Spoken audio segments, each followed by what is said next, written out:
Мамлекет башчы Садыр Жапаров Улуу Британия жана Түндүк Ирландиянын королдук үй бүлөсү уюштурган салтанатка катышты. Билдирмеге караганда саммиттин алкагында Улуу Британия менен Түндүк Ирландиянын королдук үй бүлөсү түйүнө лидерлерин кабыл алып, ага президент Садыр Жапаров да барган. Президент Садыр Жапаров Шотландиянын Глазго шаарына иш сапары менен барды. Мамлекет башчысы 1-2 ноябрь күндөрү Бириккен Улуттар уюмунун климаттын өзгөрүүсү жөнүндө алкактык конвенциясынын тараптарынын 26 конференциясынын дүйнө лидерлеринин саммитинин ачылышына катышты. Кыргызстандын делегациясынын курамында Тышкы иштер министри Руслан Казакбаев, министрлер кабинетинин төрагасынын орун басары Эдил Байсалов, президенттик администрациясынын тышкы саясат бөлүмүнүн башчысы Жээнбек Кулбаев бар. Анда Жапаров чет өлкөлүк кесиптештери, эл аралык климаттык уюмдардын жана көп тараптуу өнүктүрүү банктардын жетекчилери менен жолугушат. Ал эми эмиссиянын табияты өндүрүштүк эмес, адамдардын жашоосуна байланышкан. Башкача айтканда, антропогендик мүнөзгө ээ. Биздин эсептөөлөргө караганда, климаттын өзгөрүүсүнүн токтотууга багытталган орто мөөнөттүү шашылыш чараларды ишке ашыруу үчүн 7 миллиард АКШ долларын талап кылат. 2050 жылга чейин Кыргызстан өнүгүүнүн жашыл платформасында көмүртексиз жетишүүгө аракет кылабыз. Глазгодогу конференция климат боюнча эң масштабтуу иш-чара болуп саналат. Кыргызстан климат боюнча сүйлөшүүлөргө улуттук милдеттемесин сунуштаганын Бириккен Улуттар уюмунун өнүктүрүү программасынын Кыргызстандагы өкүлчүлүгү кабарлаган. Президент бул 2 күн ичинде 30дан ашык мамлекет жетекчилери менен жолугушуп, алар менен эки тараптуу кызматташтыкты тереңдетүү жөнүндө макулдашуу жетишилгенин билдирди. Ал эми 2 ноябрда президент Садыр Жапаров Facebook компаниясынын түз эфиринде кыргызстандыктарга жана аталган ири социалдык түйүндүн колдонуучуларына кайрылуу жасады. Тоолуу өлкөлөрдүн достору тобунун атынан 2022 жылды кайрадан эл аралык тоолор жылы деп жарыялоону, тоолуу аймактарды туруктуу өнүктүрүү боюнча 5 жылдык программаны бекитүүнү сунуштадым. Ал эми 2027 жылы Бишкек плюс 25 глобалдык саммитин Бишкекте уюштуруу демилгесин көтөрдүм. Саммиттин алкагында өлкө лидерлери жана делегация башчылары үчүн Улуу Британия жана Түндүк Ирландия Бириккен падышалыгынын үй бүлөсү тарабынан кабыл алуу болду. Президент Садыр Жапаров иш сапар аяктаган соң 3 ноябрда эртең менен Бишкек шаарына кайтып келди. Асел Сыдыкова, Акылай Карабаева, Замирбек Тойчубаев, Регион телеканалы.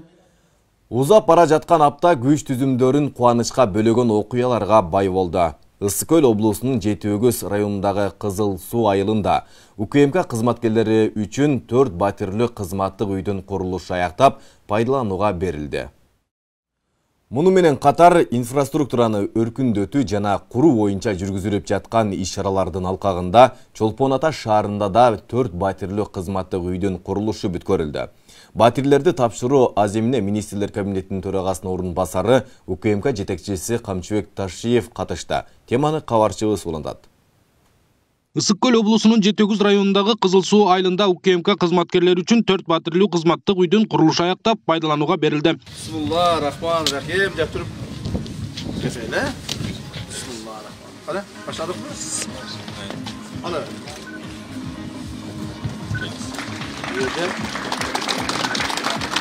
Батирлерди тапшыруу аземине министрлер кабинетинин төрагасынын орун басары УКМК төрагасы Камчыбек Ташиев, Кыргыз Республикасынын президентинин Ысык Көл облусундагы ыйгарым укуктуу өкүлү, мамлекеттик комитеттин кызматкерлери жана ветерандар катышты. Урматтуу кызматкерлер, өзүңүздөр жакшы билесиздер, мына биздин мамлекетибизде жаңы бийликтин келгенине 1 жыл убакыт болду. Урматтуу президентибиз Садыр Жапаровдун биздин алдыбызга койгон тапшырмалар негизинде азыр бардык тарапта, мамлекетибиздин бардык тарабында ар тараптуу жумуштар жүргүзүлүп жатат. Камчыбек Ташиев өз сөзүндө Кыргызстандын ар бир атуулу, анын ичинде өзгөчө УКМК кызматкерлери өлкө тынчтыгын камсыздоого милдеттүү экендигин айтып, аларды мындан арда күжүрмөн кайрат менен бел байлап иштөөгө чакырды. Бул ушу силерге көрүлүп аткан камкордуктар, силер үчүн шарттарды түзүп берүүчүлүк. Силер дагы Кудайга шүгүр жакшы эле иштеп атасыңар. Быйылкы жылдын результаты боюнча 1 жылда Улуттук коопсуздук мамлекеттик комитетинин кызматкерлеринин жүргүзгөн түздөн-түз иштеринин негизинде быйылкы жылы 7,5 миллиард сом бюджетке акча кайтарылды. 7,5 миллиард сом. Акыркы 10 жылдыкты ала турган болсок, акыркы 10 жылда 5 миллиард кайтарылган экен. Анын 3 миллиарды башка бир эле компаниядан кайтарылыптыр да. Болгону 2 миллиард кайтарылган акыркы 10 жылда. А биз 1 жылда 7,5 миллиард кайтарып атабыз. Бул деген ар бириңерди таза иштөөгө, ар бириңердин мыйзам чегинде иштөөгө багыт алгандыгыңар деп эсептейбиз. Ошондой эле ал алдыда боло турган шайлоону таза жана адилеттүү өткөрүүгө ар бир кызматкердин өз милдети бар экенин айтып, шайлоодо мыйзам бузуу болсо биринчи кезекте жергиликтүү жетекчилер жана УКМК кызматкерлери жоопко тартылаарын белгиледи. Бир дагы мамлекеттик кызматкер шайлоого катышууга, шайлоо боюнча үгүт жүргүзүүгө, шайлоо боюнча кайсыл бир маселелерге кийлигишүүгө акысы жок. Эгерде Ысык-Көл облусунун территориясында кайсыл бир мамлекеттик кызматкер шайлоо боюнча ишке киреше турган болсо, биз аны жазалайбыз. Ошону жазалаш мына силердин колуңарда. Улуттук коопсуздук мамлекеттик комитетинин кызматкерлери ушул маселе боюнча катуу иштешиңиздер керек. Губернатордон баштап, президенттин өкүлүнөн баштап, айыл өкмөттүн жөнөкөй специалистине чейин кийлигишүүгө акысы жок. Бул биринчи маселе, бул административ ресурс деп коет. Экинчи маселе, ошол добуштарды сатып сатуу боюнча.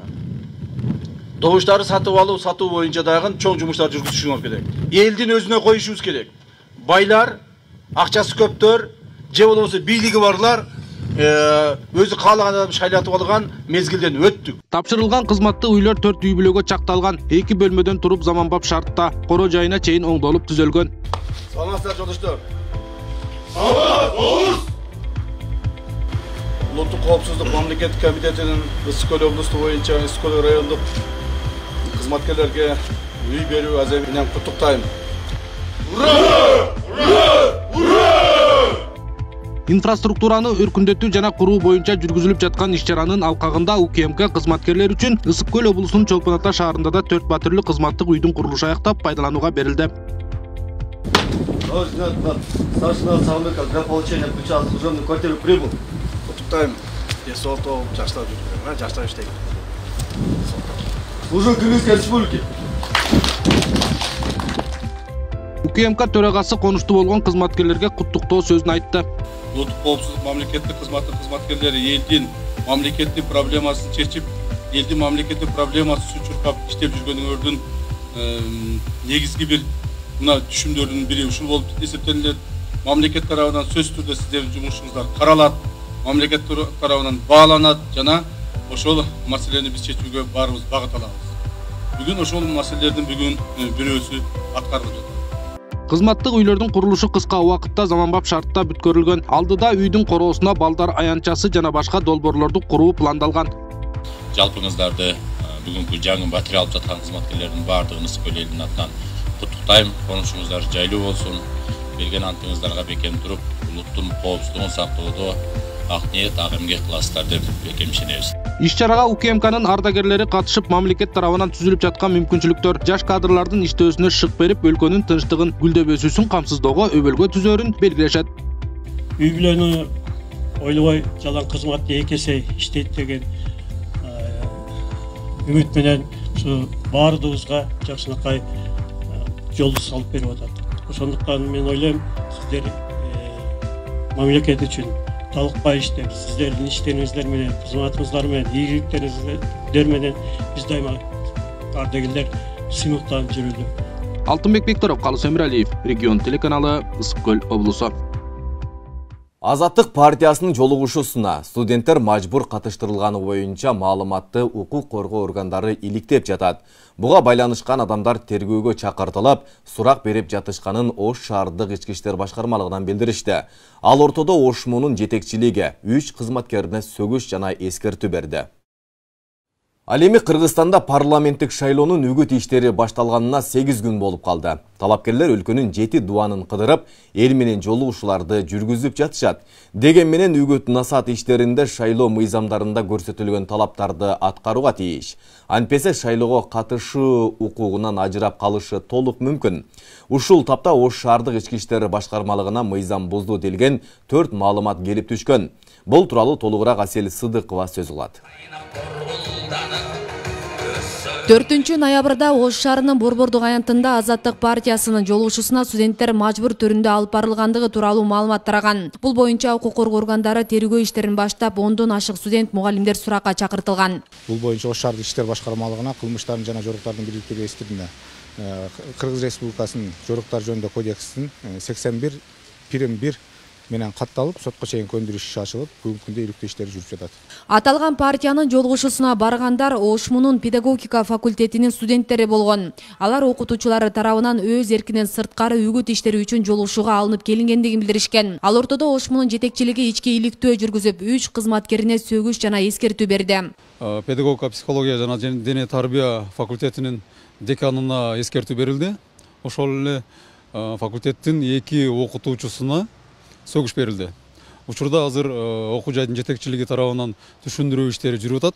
Азыр шайлоо учурунда, шайлоого үгүт иштери учурунда кайсыл бир саясий партияга же болбосо митинг же эл топтолгон жерге сабак учурунда барбоо эскертилди. Коллективге, анын ичинде менде окумуштуулар кеңеши болот, административдик совет болот, студенттер менен жолугушууда биз эч кандай мындай аралашпагыла, саясатка аралашпагыла. Окутуучулар өзүнүн иши менен аракеттенсин, окутууну ишке ашырсын, студенттер сабакка катышсын, окутуу процессин үзгүлтүккө учуратпагыла. Эгерде үзгүлтүккө учуратсаңар, студенттер сабакка катышпасаңар, анда тиешелүү чаралар көрөт. Ал эми окутуучулар болсо өзүнүн сабак учурунда студенттерди тигил бул ушундай колдоо митингтерине барууга жөнөтө турган болсо, мен алар боюнча тиешелүү чараларды көрөбүз. Мамлекеттик кызматкерлердин кайсы бир партияга же талапкерге үгүт иштерин жүргүзүүсүнө мыйзам жол бербейт. Эгер мындай учур катталса, жеке жактарга 7500, юридикалык жакка 23000ге чейин айып акча салынат. Мындай көрүнүштөрдү алдын алуу үчүн шайлоо алдынан түшүндүрүү иштери жүргүзүлүп, тийиштүү тапшырмалар берилет. Мыйзамды билбегендик жоопкерчиликтен куткарбастыгы белгилүү. Кайсы беренеме негизинде бузулган болсо, ошол берене негизинде жоопко тартылат дагы, ошол адамдарга чара колдонулат. Мындайча айтканда, админ ресурсту эч ким колдонбош керек. Бул жерде өзүнүн мугалимдик эмесин статусун колдонуп, бул студенттерди бул жака жөнөтүп атат зордукта. Шайлоодон четтетүү же болбосо партияга чара колдонуу, буну бир гана БШК чыгарат да, колдонот. Тактоо иретин айтып кетейин, ички иштер органдары бул ишти карап, тактап чыгып, териштиргенден кийин кайсы статьяга туура келген болсо, ошол статья боюнча сөзсүз түрдө чара колдонулат. Ал ортодо Азаттык партиясынын жолугушуусуна студенттер тартылганы тууралуу маалыматка Жылдыз Жолдошова социалдык тармак аркылуу билдирүү жасады. Талапкер 18 жашка толгон ар бир жаран үгүт иштерине барып, алардын сөзүн укканга акыл экенин, партия бир да студентти сабак учурунан суруу алып келбегенин айтып, муну түздөн түз каралуу деп сыпаттады. Азаттык партиясы административдик ресурсту колдонду. Бүт студенттерди шайлоого алып келди деп абдан туура эмес, мыйзамсыз сөздөрүн айтты. Ошондуктан урматтуу мекендештер, 18 жашка толгон, паспорты бар биздин жарандар кайсы партиянын жолугушуусуна келеби, алардын программасын угабы, бул алардын конституциялык укугу. Мына ошол конституциялык укукту чектебеш керек. 5 ноябрь күнү Ош шаардык ички иштер башкармалыгы тергөөнү жыйынтыктап, иш шаардык сотко өткөнүн билдирди. Тергөөнүн жүрүшүндө мугалимдер административдик ресурсту пайдаланып, 18 жашка толо элек студенттерди алдоо жолу жана буйрук менен мыйзамсыз жолугушууга алып келишкени аныкталган. Асия Садыкова, Илимбек Турсунбай уулу, Регион телеканалы, Ош шаары. Баткен облусунда инвесторлар үчүн мамлекет тарабынан артыкчылыктар каралып, салыктын 4 түрүнөн бошотулган. Чек ара аймагында ишкердик жүргүзөм дегендер үчүн бул жакшы мүмкүнчүлүк. Алыскы Лейлек районунун Тажикстан менен чектеш жайгашкан Жаңы Жер айыл өкмөтүндө алюминди эритүүчү завод ачылып, жергиликтүү тургундар жумуш менен камсыз болушту. Алдыда заводду кеңейтип, жалпы 50ге жакын адам туруктуу жумуш орду менен камсыздалышы күтүлүүдө. Ал арада Баткен облусундагы суу ресурстарын туура пайдалануу боюнча да аракеттер жандана баштады. Чакан ГЭСтердин курулушу жүрүп, энергетикалык каатчылыктан чыгууга кадамдар ташталууда. Учурда Лейлек районунун Козу Баглаң дарыясынан жээгине курулуп жаткан 6 мегаватт кубаттуулуктагы Чакан ГЭСтин биринчи этабы жыл аягына чейин пайдаланууга берилет. 2022 жылдан тартып 29 мегаватты түзгөн Зардалы кичи ГЭСинин курулушу башталса, Баткен районун толугу менен электр энергиясын жагынан камсыз кылууга шарт түзүлөт. Аймактык кабарчыбыз элеттеги аткарылып жаткан иштерге саресеп салды. Жашкерлер Калмурат Умедов менен Болотбек Жусуповдор Лейлек районунун Тажикстан менен чектеш жайгашкан Жаңы Жер айыл өкмөтүндөгү Лейлек эркин экономикалык аймагында алюминийди эритүүчү завод ачышты. Алыс аймакта ишкердик жүргүзүүгө биринчи кезекте ишкерлер үчүн Баткен облусундагы артыкчылыктар себеп болгон. Бул проекти түзүлгөндө өзү 2 жыл болду, эми бир багында ар кандай себептерден улам чек арада жайгашкан үчүн тажик-кыргыз анда жаңжал болгон үчүн көптөгөн нерселер тоскоолдук болду. Ошонтип отуруп, мына бир жарым ай, 2 ай болду. Ушу 2 ай мурун ушу эмеректерди алып келип куруп, анда мындай кылып, азыр плавить мод алюминди эритилгенибизге бир ай болду да, толук ишке киргенине. Чегарлаш аймакта сырткы жана ички миграция күч. Жумушсуздуктун саны көп болгондуктан заводдун ачылганы аз да болсо, жергиликтүүлөрдү жумуш орду менен камсыз кыла алды. Учурда 12 адам туруктуу иштеп, айлык акы алышууда. Алдыда дагы кошумча завод ишке кирсе, жумушчулардын саны дагы да көбөйөт. Бул заводдо ушул жерде жашаган жергиликтүү тургундардан бир 30 киши жумуш менен камсыз болот. Азыр бул цехибизде 12 киши камсыз болуп атса, иш менен, бул жерде 30 чогуу кошулганда 42 киши иштей турган чоң завод болот. Бул заводдун бул заводубузга бир 300 миңдин айланасындагы акчабыз кетсе, бул заводдогу проектибизде 1 миллион доллардын айланасындагы проектибиз болот. Мындан сырткары ишкерлер алюминийдин куймаларын кайра иштетүүчү ишкана ачуу аракетинде көрүшүүдө. Ишке кирип калса, чек ара аймагындагы жашоочуларды үй тиричилик буюмдары менен камсыз кылышат экен. Бул заводду курганыбыздын себеби бул жерге светный металл эритебиз. Бул жерге аккумулятор эритебиз. Аккумулятордун заводу болот, меддин заводу болот. Жана башка. Анан мындан сырткары биздин дагы бир 2 жылга алдына койгон пландарыбыз боюнча жанына өзүбүз эритилген алюминдин продукциясын чыгарганга ошол проектилерин азыркы учурда изилдеп түзүп жатабыз. Мамлекеттүүлүк ушул Баткенде 14 октябрда өткөрүлгөн инвест форумда министрлер кабинетинин төрагасы Акылбек Жапаров Баткен облусуна өзгөчө макамы берилип, инвесторлорго мамлекет тарабынан артыкчылыктар каралганын айткан. Мындан улам Баткен облусунун аймагында ишкердик кылам дегендер үчүн мүмкүнчүлүктөр жогору. Чек ара айылдарында иштеген ишкерлер салыктын 4 түрүнөн таптакыр бошотулду. Пайда салыгы, сатуу салыгы, мүлк салыгы, жер салыгы. Бүт Баткен областы боюнча биз ушуну берүүгө даярбыз. Айыл чарба, тамак аш, энергетика, кайра иштетүү, экспортко багытталган бардык ишкердикке киреше салыгы 5 жылга чейин 5% кылдырылды. Аны 10 жылга чейин узартабыз деген мен сиздерге гарантия бере алам да. Бүгүнкү күндө облус аймагында чакан ГЭСтерди куруу тармагы да жандана баштады. Учурда жалпы 5 чакан ГЭСтин курулушу жүрүүдө. Ишке кирсе аймактагы электр тартыштыгын жоюуга жана жаңы сугат жерлерди өздөштүрүүгө мүмкүнчүлүк түзүлөт. 6 мегаватт кубаттуулуктагы чакан ГЭСтин курулушунун биринчи этабы ушул жылдын аягына чейин бүткөрүлүүсү күтүлүүдө.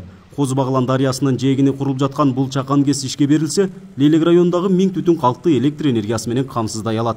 Долбоор ата мекендик инвесторлордун аракети менен ишке ашууда. Гидротурбина эмелерин баарын сатып алышкан, деривационный сооружение, жанагы обводной канал же деривационный сооружениянын где-то 80% иштери аткарылды деп эметип атат. Ал жерде деле электроэнергияны иштелип чыкканда ошол Катраң аймагындагы өзгөрүш, анан кийин Катраң, Баул айылдарды өз электроэнергиясы менен камсыз кылабыз. Андан тышкары где-то 1000 гектар жерди сугат суу менен камсыз кылабыз деген программасы бар.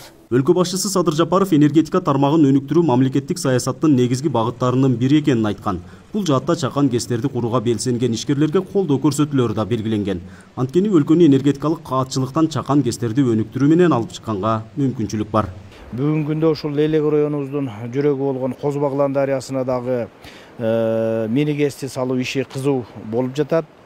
Кудай буйруса ушул мини ГЭС салынып бүткөндөн кийин элибизде жана районубузда электр энергия болгон таңсыздык жоюлуп, элибиздин бир канча жакшы шарт түзүлүп, ишке инфраструктурабыз дагы оңолуп, бюджетибизге дагы зор салым болот. Лейлек районунда курулуп жаткан чакан кез ишке кирсе, жергиликтүү тургундар жумуш орду менен камсыз болуп, аймактын инфратүзүмүн жакшыртууга да салым кошулат. Курулуш иши менен катар эле Катыран айыл аймагында көпүрө да салынууда. Бул элеттиктердин жол каттамынын жакшыруусуна орду чоң. Жергиликтүү балдарыбыз жумуш орундарга орношуп, өздөрүнүн семьясына кичине болсо дагы пайдасы тийип атат. Азыр башталышы Кудайга шүгүр.